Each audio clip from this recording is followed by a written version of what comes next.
অসহযোগিতা করা হচ্ছে। পুলিশ প্রশাসনের সবাই তাদেরকে কাজে আসার জন্য বলা হলেও তারা সবাই এখন আমাদেরকে সহযোগিতা করছে না, সবাই কাজে আসছে না। তাদের মধ্যে একটা অংশ যারা এখনো স্বৈরাচারকে সার্ভ করে, তারা এখনো আমাদের সাথে কাজে আসছে না, তারা হচ্ছে থানাগুলোতে যোগ দিচ্ছে না, কাজ করছে না।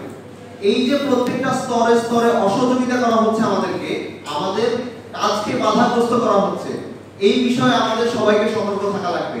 আমাদের প্রত্যেককে এখন আসলে স্বৈরাচার যাওয়ার পরেও আমাদের মিডিয়াগুলো পুরোপুরি স্বাধীন হতে পারে না। এই জন্য আমাদের প্রত্যেকের নিজ নিজ জায়গা থেকে স্বাধীন হতে হবে, নিজ নিজ জায়গা থেকে এই বিষয়গুলোকে আইডেন্টিফাই করে কথা বলা লাগবে। আপনারা যদি দেখেন আমাদের যে গোয়েন্দা সংস্থাগুলো আছে, এই গোয়েন্দা সংস্থাগুলো দীর্ঘদিন থেকে এখানে এমন এমন মানুষদেরকে বসানো হয়েছে যারা হচ্ছে পরীক্ষিত স্বৈরাচারের দালাল। এই মানুষগুলোকে যদি আমি পরিবর্তন করতে না পারি, এদেরকে যদি চেঞ্জ করতে না পারি, আমি আসলে কখনো তাদের থেকে ভালো কোনো কিছু পাবো না। তারা যে আমার ইনফরমেশনগুলো এখনো দেশ বিরোধী শক্তির কাছে পাচার করছে না, তার কোনো নিশ্চয়তা নেই।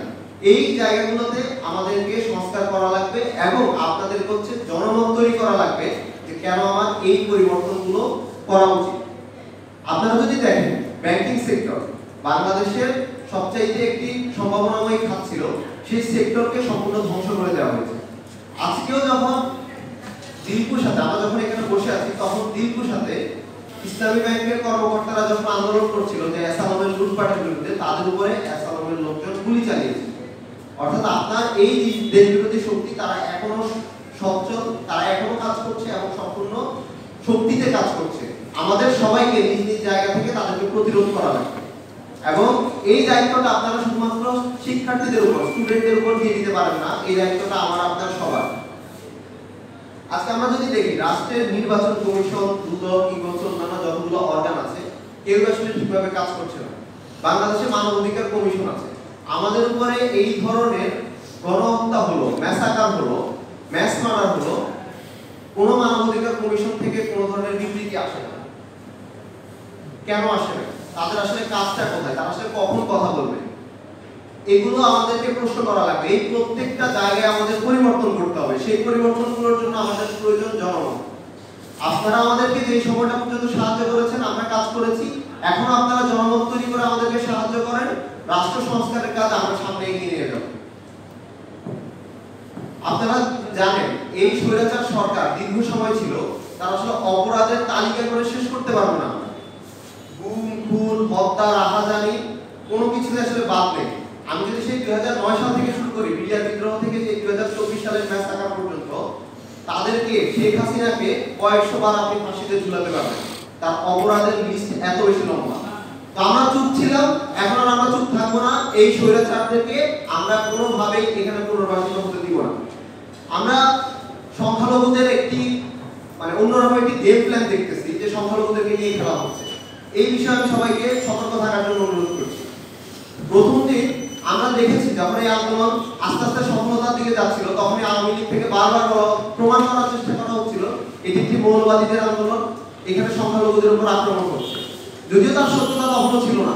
এবং তাদের যে পরিকল্পনাটা, সেই পরিকল্পনাটা আস্তে আস্তে সামনে আসতে শুরু করে এবং আমরা দেখতে থাকি যে কিভাবে আসলে সংখ্যালঘুদের উপাসনালয় থেকে তাদের ঘর বাড়িগুলোতে হামলা হয়। এবং তখনই আমাদের আহ্বানে সাধারণ মানুষ থেকে শুরু করে শিক্ষার্থীরা রাস্তায় নেমে আসে, তারা মন্দিরগুলো পাহারা দিতে থাকে, উপাসনালয় পাহারা দেয়, অন্যান্য সংখ্যালঘুদের ঘর বাড়িগুলো পাহারা দেয়। এখন আপনি দেখতে পাবেন যে অস্বাভাবিক একটা নীরবতা মিডিয়া পাড়ায়।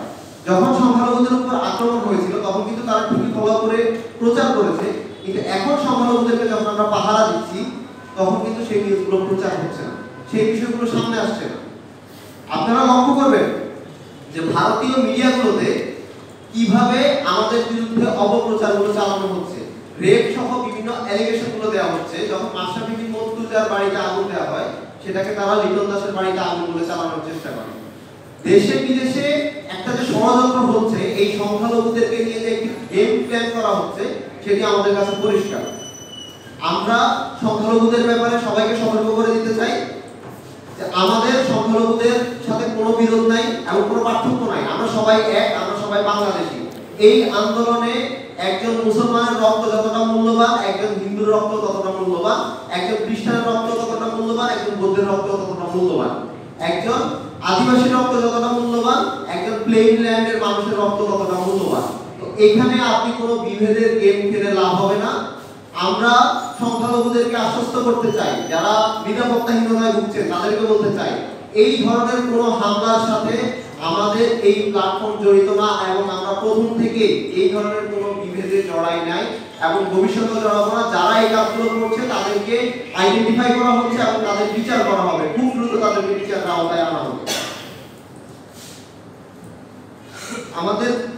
আপনাদের কাছে আমাদের কিছু স্পেসিফিক চাওয়া আছে। আপনাদেরকে প্রথমে ধন্যবাদ জানাই, আপনারা আসলে আন্দোলনে আমাদেরকে অনেক বেশি সাহায্য করেছেন প্রত্যেকের জায়গা থেকে।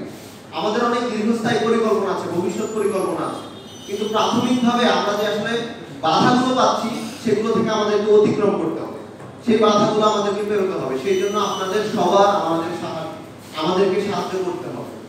এই সাহায্যটা নিজের জন্য না, এই সাহায্যটা দেশের ভবিষ্যতের জন্য, ভবিষ্যৎ প্রজন্মের জন্য। এতগুলো মানুষ যে শহীদ হয়েছে সেই শহীদের রক্তের জন্য আপনাদেরকে এই সাহায্যটুকু করতে হবে। আমি আপনাদেরকে অনুরোধ করব যে আপনারা আমাদের উপর বিশ্বাস রাখেন, এই জাতীয় সরকারের উপর বিশ্বাস রাখেন। যেহেতু এই সরকারটি তৈরি হয়ে গেছে, এই সরকারকে যত রকমের সাহায্য করা যায় সেই সাহায্যটুকু আপনারা করেন। আপনাদের জায়গা থেকে যেই জনমতটুকু প্রতিষ্ঠা করা প্রয়োজন সেই জনমত আপনারা প্রতিষ্ঠা করেন। এই সরকারের পক্ষে জনমত প্রতিষ্ঠা করেন। আমাদের নেওয়া যে সিদ্ধান্তগুলো আছে সেগুলোর আপনারা সমালোচনা করেন, কিন্তু সেই সমালোচনাটা বিরোধিতার উদ্দেশ্যে না।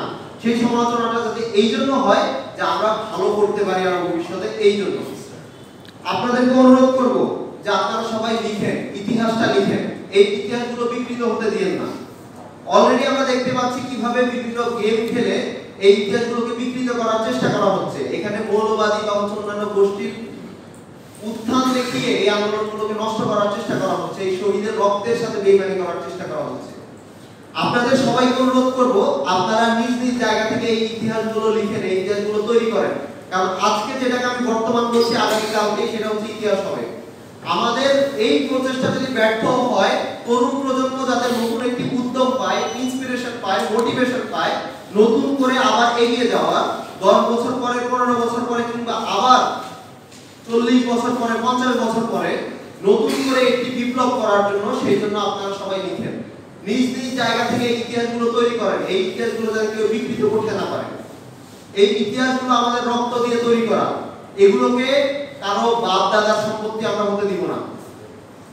আমরা দেখেছি যে আওয়ামী লীগ 1971 কে কেন্দ্র করে একটি ফ্যাসিজম তৈরি করেছে। আমাদেরকে সতর্ক থাকতে হবে যে 2024 কে কেন্দ্র করে এই ধরনের কোনো যাতে বিভেদ, ফ্যাসিজম তৈরি হতে না পারে। আমাদের সবার লক্ষ্য এই 24 আমাদের চেতনায় থাকবে, কোনো সন্দেহ নাই। এই শহীদদের আমরা কখনো ভুলবো না। এই শহীদরা সবসময় আমাদের চেতনায় উজ্জ্বল থাকবে। আমরা এই শহীদদের স্মরণ করার জন্য, তাদের রক্ত যাতে ব্যর্থ না হয় তার জন্য সবকিছু করব। কিন্তু আপনাদের নিজ নিজ জায়গা থেকে এই প্রচেষ্টা অব্যাহত রাখতে হবে যে আমরা সবাই দেশ গড়ার জন্য কাজ করব।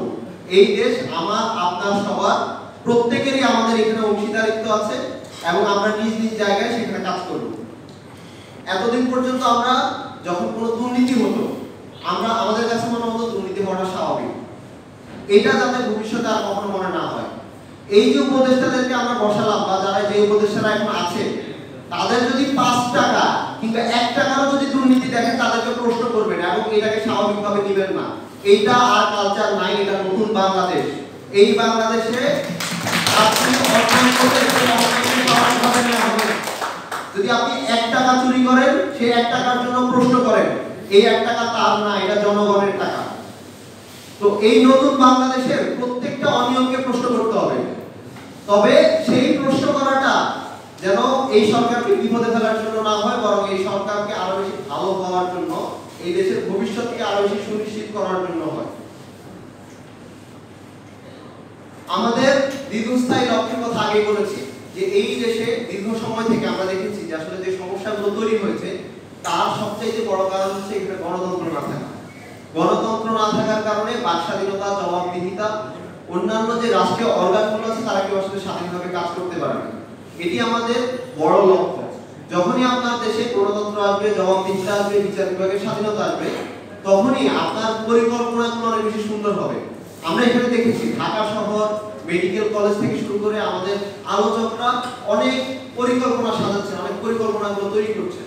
তবে প্রাথমিকভাবে যে সংস্কারগুলো প্রয়োজন আমরা সবাই আপাতত সেই দিকে লক্ষ্য রাখি। এই সংস্কারগুলো যখন হয়ে যাবে, যখন আমরা সবাই স্বাধীন হব, আমরা সবাই কথা বলতে পারবো, আমাদের কাউকে নিরাপদ সড়কের জন্য গুলি খাইতে হবে না, আমাদের কাউকে কোটা সংস্কারের জন্য গুলি খাইতে হবে না, আমাদের কাউকে ডিবি অফিসে গিয়ে একটি যৌক্তিক আন্দোলনের জন্য জোর করে বিজ্ঞপ্তি দিতে হবে না, স্বীকারোক্তি দিতে হবে না, আন্দোলন প্রত্যাহার করতে হবে না, আমাদের কাউকে আয়না ঘরে লুকিয়ে রাখা হবে না, বন্দী করে রাখা হবে না, আমাদের কাউকে গুম করা হবে না, খুন করা হবে না। যখন আমরা এই বিষয়গুলো নিশ্চিত করতে পারবো, তখন আমার দেশের সাথে অন্য দেশের কোনো পার্থক্য থাকবে না। এই যে আমাদের মেন্টালিটি এবং চিন্তা চেতনা, এই জায়গাগুলোতে যতক্ষণ না পর্যন্ত আমরা সংস্কার করতে পারবো, ততক্ষণ পর্যন্ত আমাদের উন্নতিটা আসলে হবে না। আমরা এই উন্নতিটা, এই সংস্কারটা প্রথম থেকেই শুরু করি। এই স্বৈরাচার, এই ফ্যাসিবাদের যে দালালগুলো আছে, তারা যে অর্গানগুলোকে নষ্ট করেছে, সেই অর্গানগুলোকে সংস্কার করার মধ্য দিয়ে, এবং যখন আমরা সেখানে সফল হবো, ধীরে ধীরে আমরা একটা একটা করে গোল অ্যাচিভ করতে পারবো। তাই আপনাদের সবার কাছে সাহায্য চাই আমার, যে আপনারা সবাই আমাদের পাশে থাকেন, আমাদেরকে পরামর্শ দিয়ে সাহায্য করেন। যদি কোনো অন্যায় করি, সেই অন্যায়গুলোকে চোখে চোখ রেখে আঙুল তুলে বলবে যে তুমি এই কাজটা অন্যায় করেছো, তোমাদের এই কাজটা ঠিক হয় নাই। এই মুহূর্তে আমরা শুধুমাত্র সাধারণ শিক্ষার্থী না, আমাদের সাথে বর্তমানে সরকারের অংশীজন আছে। তো আপনারা আমাদেরকে প্রশ্ন করতে পারেন, সেই প্রশ্ন করার অধিকার আপনাদের আছে, জবাবদিহি করতে পারেন। যদি সেই জবাবদিহি করার অধিকার না থাকে বা সেই জবাবদিহি করতে না পারি, তাহলে নিজেদের জায়গা থেকে আমরা স্বেচ্ছায় সরে যাব। যখনই আমরা মনে করবো যে আমাদের এই ক্ষমতাটা নাই এটা করার, আমরা অযোগ্য, সেই দিনই হচ্ছে আমরা আমাদের জায়গা থেকে সরে যাব। আমরা যে নতুন বাংলাদেশের স্বপ্ন দেখি, সেই নতুন বাংলাদেশ গড়ে তোলার জন্য আপনাদের সবার সাহায্য প্রয়োজন। আমি বারবার এই কথাটা বলছি এই জন্য, কারণ আমাদের ষড়যন্ত্র আমাদের বিরুদ্ধে এত বেশি হচ্ছে, দেশি বিদেশি ষড়যন্ত্র, সেখানে আসলে আপনাদের সাহায্য ছাড়া কোনো বিকল্প নেই। আমি সর্বশেষ একটি কথা বলে শেষ করব। আপনারা জানেন, প্রবাসে আমাদের অনেক ভাইয়েরা আমাদের জন্য আন্দোলন করেছে, আমাদের সাথে সংহতি জানিয়ে আন্দোলন করেছে। মিডল ইস্ট, মালদ্বীপ থেকে অনেক, মিডল ইস্টের দেশে, মালদ্বীপ সহ আরো কয়েকটা দেশ। তো তাদের বিরুদ্ধে বাংলাদেশি হাই কমিশনের প্রেসক্রিপশনে, বাংলাদেশের তৎকালীন স্বৈরাচারী পররাষ্ট্র মন্ত্রণালয়ের প্রেসক্রিপশনে তাদের উপরে অ্যাকশন নেওয়া হয়েছে। এবং আমরা জানতে পেরেছি আরব আমিরাতে এর আগেও ভারত থেকে শুরু করে কয়েকটা দেশের শ্রমিকরা আন্দোলন করেছিল, কিন্তু তাদের বিরুদ্ধে কোনো অ্যাকশন নেওয়া হয়নি। কিন্তু বাংলাদেশি শ্রমিকদের বিরুদ্ধে, সাধারণ প্রবাসীদের বিরুদ্ধে অ্যাকশন নেওয়া হয়েছে, কারণ হচ্ছে বাংলাদেশের পররাষ্ট্র মন্ত্রণালয় থেকে চিঠি পাঠানো হয়েছিল আরব আমিরাতের কাছে। তো আমি আরব আমিরাত থেকে শুরু করে মালদ্বীপ সহ অন্যান্য যেসব প্রবাসী ভাইদের বিরুদ্ধে আমাদের সাথে সংহতি জানানোর জন্য অ্যাকশন নেওয়া হয়েছে, তাদেরকে অনুরোধ করব আপনারা যে শাস্তিগুলো দিয়েছেন সেগুলো উইথড্র করেন। এবং বাংলাদেশ সরকারের মাধ্যমে, যে নতুন সরকারটি হয়েছে তার মাধ্যমে আমরা চেষ্টা করব আমাদের প্রবাসী ভাইদেরকে মুক্ত করার জন্য, তারা আমাদের জন্য যে সংহতি জানিয়েছে সেই সংহতির প্রতি পূর্ণ সমর্থন দেখানোর জন্য। তো আমরা তাদের প্রতি এখন সমবেদনা জানাই, তাদের পরিবারের প্রতি সমবেদনা জানাই, যে আপনাদের প্রবাসী ভাইরা আমাদের সাথে সংহতি জানানোর জন্য যে কষ্টটি পাচ্ছেন, সেটির সাথে আমরাও সমানভাবে ব্যথিত, এবং তাদেরকে আবার পুনরায় মুক্ত করার জন্য, স্বাধীনভাবে তাদের কাজটি আগের মতো করতে পারার জন্য যা যা করা দরকার সেই কাজটি আমরা করব। তো সর্বশেষ আপনাদের কাছে সাহায্য চাই, এটি আবারও বলছি, এবং এগুলো আমার বক্তব্য শেষ করছি। ধন্যবাদ সবাইকে। ধন্যবাদ আপনাকে। আপনারা আমাদের আজকের বিভিন্ন সভা আমরা শুধু সমাপ্তি এইমাত্র তাহাবি বক্তব্য বিশেষ করে গোটা আন্দোলন সংস্কারের যে ছাত্রদের ভিতরে যে সমন্বয় ছিল, সেই তাহাবি তাদের একজন এইমাত্র সে তার বক্তব্য শেষ করলেন।